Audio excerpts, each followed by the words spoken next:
Hi అండి, welcome to my channel. ఇవాళ పరావలయంలో 3వ క్లాస్ని చూద్దాం. ఇక్కడ క్వశ్చన్ ఇచ్చాడు చూడండి. కింది పరావలయాలకు, అంటే కింద 3 ఇచ్చిండు, ఆ 3 కూడా పరావలయాలు. ఓకేనా? ఆ పరావలయాలకు శీర్షం, నాభుల నిరూపకాలు, నియతరేఖ, అక్షరేఖల సమీకరణాలని కనుక్కోండి అంటున్నాడు. ఓకేనా? అంటే శీర్షం కనుక్కోవాలి, నాభి కనుక్కోవాలి, నియతరేఖ సమీకరణాన్ని కనుక్కోవాలి, అక్షరేఖ సమీకరణాన్ని కనుక్కోవాలి. ఓకేనా? మనం 2వ క్లాస్లో చూసినాం, ఒక 8 రకాల పరావలయాలు చూసినాం. వాటి నాభిలు, నిరూపకాలు మరియు శీర్షాలు, నియతరేఖ సమీకరణాలు, అక్షరేఖ సమీకరణాలను చూసినాం. వాటితో వీటిని పోల్చి ఈ ప్రాబ్లమ్స్ని సాల్వ్ చేద్దాం. మొదటగా ఫస్ట్ క్వశ్చన్ చూడండి. y² = 16x అని ఇస్తున్నాడు కదా. దీన్ని y² = 4axతో పోల్చండి. 4axతో పోల్చగా దీంతో పోలిస్తే ఏమొస్తుంది? 4a = 16 వస్తుందా? 4a = 16. కాబట్టి ఏ వాల్యూ ఎంత? 4. అవునా? ఏ వాల్యూ 4. సో y² = 4ax అయినప్పుడు, y² = 4ax అయినప్పుడు శీర్షం ఏం చెప్పుకున్నాం? శీర్షం 0,0 కదా, 0,0. అలాగే నాభి నిరూపకాలు, నాభి ఎస్ ఏం చెప్పుకున్నాం? a,0. అవునా?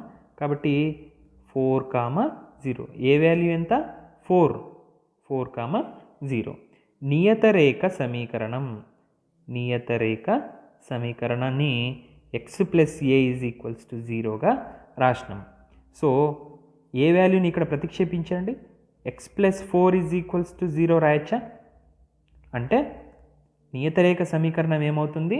x + 4 = 0. అలాగే అక్షరేఖ సమీకరణం, అక్షరేఖ సమీకరణం ఏమన్నాం? y² = 4ax ఉన్నప్పుడు పరావలయం x అక్షం మీద ఉంటుంది. x అక్షం మీద ఉన్నప్పుడు x అక్షం సమీకరణం ఏంటి? y = 0. అంటే ఈ పరావలయం యొక్క అక్షరేఖ ఏమవుతుంది? y = 0. ఈ శీర్షం, నాభి, నియతరేఖ, అక్షరేఖ ఏ విధంగా వచ్చినాయి? 0,0, a,0 ఎందుకు వచ్చింది? x + a ఎందుకు వచ్చింది? y = 0 ఎందుకు వచ్చిందని మీకు డౌట్గా ఉంటే, ఒకవేళ 2వ క్లాస్ ఎవరైనా వినని వాళ్ళు ఉంటే ఒకసారి నా ఛానల్లో 2వ క్లాస్ కూడా ఉంది, అది చూస్తే మీకు ఇది క్లియర్గా ఐడియా వస్తుంది. ఓకేనా? నెక్స్ట్ సెకండ్ ప్రాబ్లంకి వెళ్దాం. సెకండ్ ప్రాబ్లం ఏమి ఇస్తున్నాడంటే x² = -4y, x² = -4y. దీన్ని చూడగానే మీకు ఒక ఫార్ములా గుర్తుకు రావాలి, ఒక సమీకరణం గుర్తుకు రావాలి. x² = -4ay. అవునా? ఈ పరావలయం మనం చూసినాం. ఈ పరావలయంతో పోల్చగా ఏమవుతుంది? -4a = -4 అవుతుందా? దీన్ని బట్టి మైనస్ మైనస్ క్యాన్సిల్ అవుతే a = 1. అవునా? x² = -4ay అయినప్పుడు శీర్షం ఏమవుతుంది? శీర్షం మారుతుందా? మారదు. కాబట్టి 0,0. అలాగే నాభి ఏమవుతుంది? నాభి s అనేది ఇక్కడ x² కాబట్టి పరావలయం అనేది y అక్షం సైడ్ ఉంటుంది. అవునా? y అక్షం సైడ్ ఉంటుంది కాబట్టి నిరూపకాలు ఏమవుతాయంటే x నిరూపకం 0 అవుతుంది. ఇక్కడ మైనస్ ఉంది కాబట్టి పరావలయం కింది సైడ్ ఉంటుంది, -a. ఓకేనా? -a అవుతుంది. కాబట్టి నాభి అనేది 0,-a. అలాగే నియతరేఖను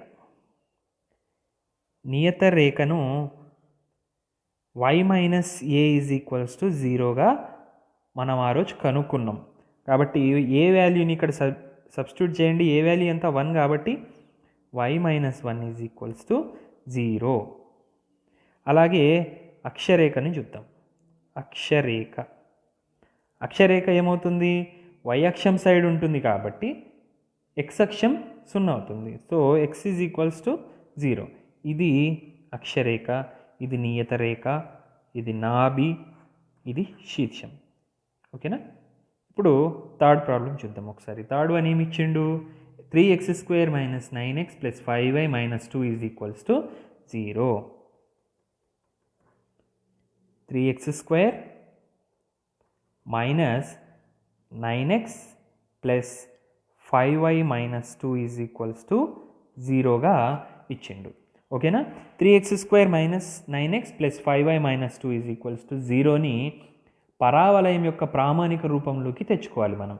ఇది ఒక వర్గ సమీకరణం రూపంలో ఉంది, కానీ మీకు ఎక్కడైనా పరావలయం ప్రామాణిక రూపంలో కనిపిస్తుందా, కనిపించట్లేదు. కాబట్టి మనం ఏం చేయాలంటే ప్రామాణిక రూపంలోకి మొదటగా దీన్ని తెచ్చుకుందాం.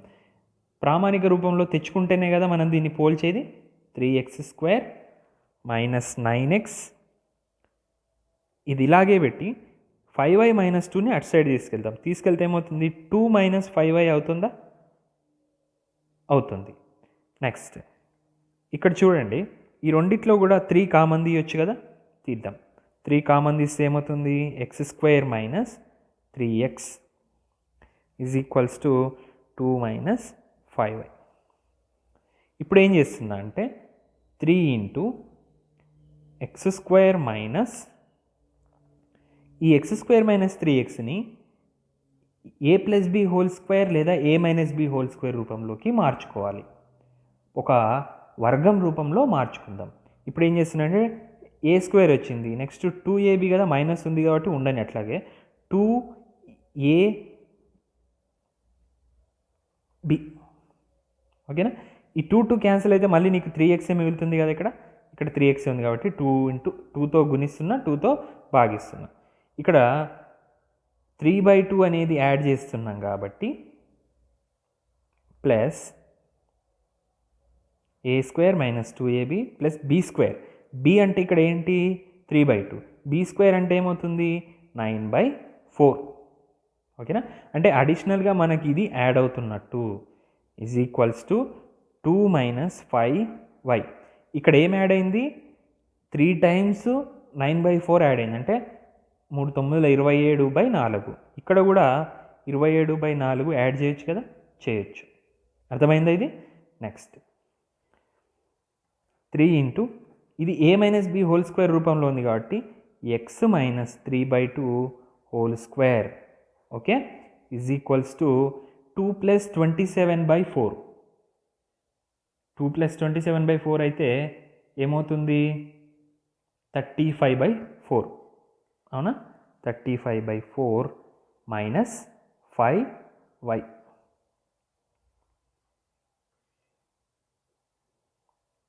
35/4 - 5y అవుతుంది. ఓకే.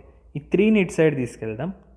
మొదటగా 3 ఇట్లా పెడదాం. x - 3/2² ఈజ్ ఈక్వల్స్ టు, ఇక్కడ చూడండి -5 కామన్ తీయొచ్చా రెండిట్లో, -5 కామన్ తీస్తే ఇక్కడ y ఫస్ట్లో రాసుకోవచ్చు, ఎందుకంటే మైనస్ కామన్ తీసుకున్నప్పుడు ప్లస్ అవుతుంది.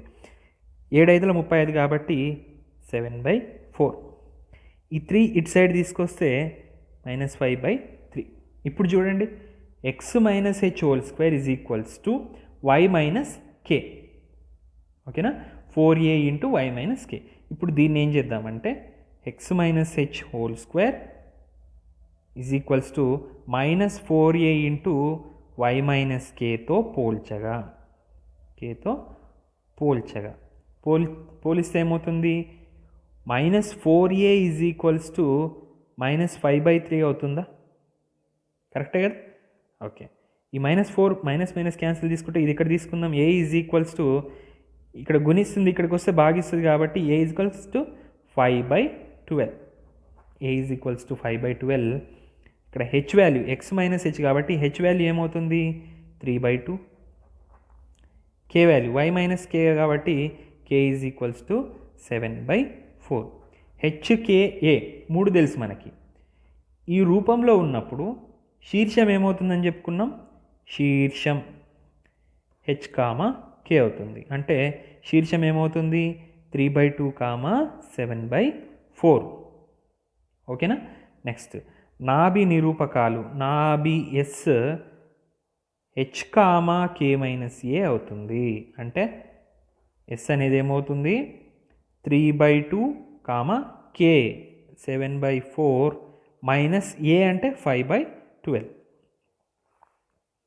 అంటే నాభి నిరూపకాలు ఏమవుతున్నాయి 3/2, 7/4 మైనస్ 5/12 చేస్తే 4/3 వస్తుంది. ఓకేనా. నెక్స్ట్ నియతరేఖ సమీకరణం. నియతరేఖ సమీకరణం ఏం చెప్పుకున్నాం, y - k - a = 0. సబ్స్టిట్యూట్ చేయండి. y - k అంటే 7/4 మైనస్ a అంటే -5/12 చేస్తే 6y - 13 = 0 అవుతుంది. ఇది నియతరేఖ సమీకరణం. ఇంకోటి ఏం కావాలి, అక్షరేఖ సమీకరణం కావాలి కదా. అక్షరేఖ సమీకరణాన్ని ఏ విధంగా చెప్పుకుంటాం మనం, x - h = 0గా చెప్పుకుంటాం. x - h వాల్యూ ఎంత 3/2 = 0.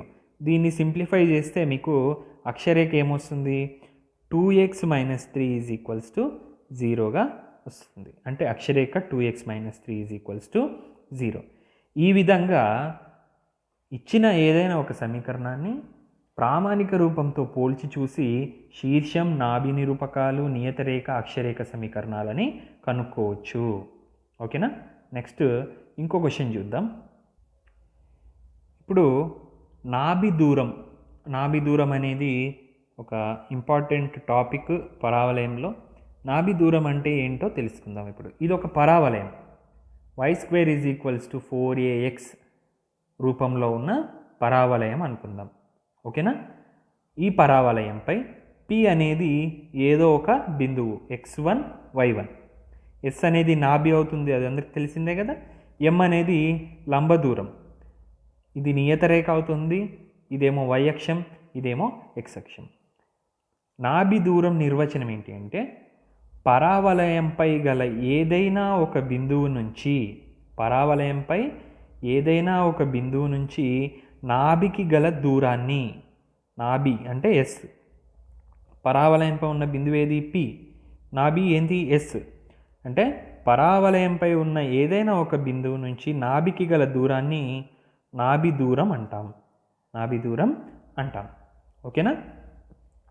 S అనేది a, 0 నాభిగా గల పరావలయం. ఇదేంటి y² = 4ax అనేది పరావలయం. S అనేది నాభి అవుతుంది a, 0. P అనేది x1, y1 అనే ఏదైనా ఒక బిందువు అనుకుందాం. ఓకేనా. నెక్స్ట్ నాభి దూరం ఏంటి అవుతుంది అప్పుడు అంటే S నుంచి Pకి గల దూరాన్ని నాభి దూరం అంటాం, లేదా P నుంచి Sకి గల దూరాన్ని నాభి దూరం అంటాం. అంటే నాభి దూరం = SP, అంటే S నుంచి Pకి గల దూరం. పరావలయంలో y² = 4ax ఎప్పుడవుతుంది మనకు SP/PM = 1 అయినప్పుడే అది పరావలయం అవుతుంది కదా. అంటే SP = PM రాయచ్చా, SP = PM. So నాభి దూరం =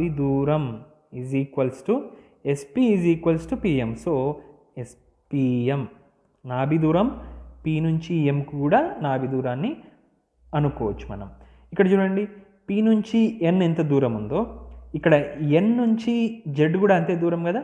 అంటే PM అనేది NZకి సమాంతర రేఖ. అంటే PM ప్లేస్లో NZ రాసుకోవచ్చు కదా, సమాంతర రేఖ కాబట్టి సమాంతర దూరంలో ఉంటుంది. ఇప్పుడు NZలో A అనేది ఒక బిందువుగా తీసుకున్నప్పుడు దీన్ని NZని ఏ విధంగా రాయొచ్చు, NA + AZ. NA విలువ వచ్చేసి x1, ఎందుకంటే ఇది x1 బిందువు కదా, x అక్షం పైన ఉంది కాబట్టి ఎన్ఏ విలువ x1 ప్లస్ ఏ నుంచి జెడ్కి గల దూరం ఏమవుతుంది, ఏ అవుతుంది. అంటే నాభి దూరం x1 ప్లస్ ఏ. ఓకేనా. ఇప్పుడు దీనిపైన ఒక ప్రాబ్లమ్ని చూద్దాం మనం. ఓకే, ఇక్కడ క్వశ్చన్ ఇస్తున్నాడు చూడండి. y² = 8x పరావలయంపై నాభి దూరం 10గా గల బిందువుల నిరూపకాలను కనుక్కోండి. మనకేమి ఇస్తున్నాడు, y² = 8x అనే పరావలయం ఇస్తున్నాడు మరియు నాభి దూరం ఎంత, 10. ఓకేనా. మొదటగా నాభి దూరం = 10. ఓకేనా. y² = 8x. ఇక్కడ ఒక్కసారి చూడండి, నాభి దూరం అంటే ఎస్పీ ఎంత ఇస్తున్నాడో 10 ఇస్తున్నాడు. ఎస్పీ వాల్యూ ఎంత వచ్చింది మనకి, x1 ప్లస్ ఏ కదా. అంటే x1 ప్లస్ ఏ = 10, రైట్. ఇది మనకిచ్చిన కండిషన్. ఇప్పుడు నిరూపకాలు కావాలి అంటే px1 y1 అనే బిందువులు కావాలి మనకి. ఓకేనా. px1 అనే y1 అనే బిందువులు కావాలి. ఇప్పుడు ఇక్కడ చూడండి, x1 మనం కనుక్కోవచ్చు ఎప్పుడు, ఏ వాల్యూ తెలిసినప్పుడు. అవునా. సో ఏ వాల్యూ కనుక్కోవాలంటే y² = 8xని y² = 4axతో పోల్చితే ఏ వాల్యూ వస్తుందా, పోల్చగా.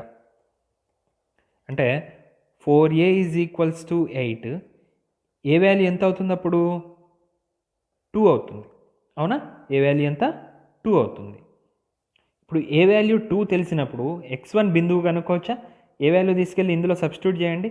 x1 ప్లస్ ఏ = 10, x1 plus 2 = 10, x1 = 8.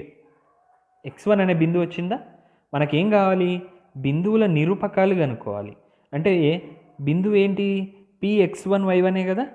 x1 y1, x1 విలువ వచ్చింది, y1 విలువ కనుక్కోవాలి మనం. ఇప్పుడు y1 విలువ కనుక్కోవాలంటే ఈ p అనే బిందువు ఎక్కడుంటుంది, పరావలయంపై ఉంటుంది. అంటే y1² = 8x1 రాసుకోవచ్చు మనం. అవునా. ఇప్పుడు x1 విలువని ఇందులో ప్రతిక్షేపించండి. y1² = 8 × 8.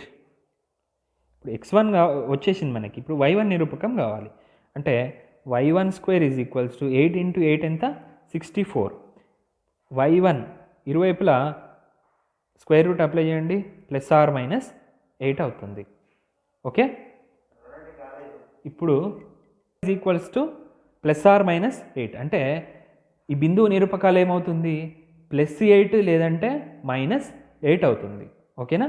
ఇప్పుడు బిందువు యొక్క నిరూపకాలు మనని కనుక్కోమన్నది బిందువులే కాబట్టి బిందువుల నిరూపకాలు x1 y1. కాకపోతే x1 ఎంత, 8 కదా. y1 ఏంటి, ±8. అంటే 8, +8 కావచ్చు లేదా 8, -8 కూడా కావచ్చు. ఈ విధంగా నాభి దూరం ఇచ్చినప్పుడు ఆ పరావలయంపై బిందువుల నిరూపకాలని కనుక్కుంటాం. ఓకేనా. ఈ వీడియో అందరికీ నచ్చిందని అనుకుంటున్నాను. క్లాస్ 1, 2లని ఎవరైనా కవర్ చేయని వాళ్ళు ఉంటే నా ఛానల్లో క్లాస్ 1, 2 కూడా ఉన్నాయి. దయచేసి ఆ 2 క్లాసెస్ కూడా వినండి. అలాగే ఇది 2 మార్క్స్ క్వశ్చన్స్కి చాలా ఇంపార్టెంట్ క్వశ్చన్. రెగ్యులర్గా ఫ్రీక్వెంట్గా అడుగుతుంటాడు ఇది క్వశ్చన్. ఒకసారి కాన్సన్ట్రేట్ చేయండి. మీ ఫ్రెండ్స్కి, క్లాస్మేట్స్కి షేర్ చేయండి ఛానల్ని. అలాగే లైక్ చేయండి. Thanks for watching this video.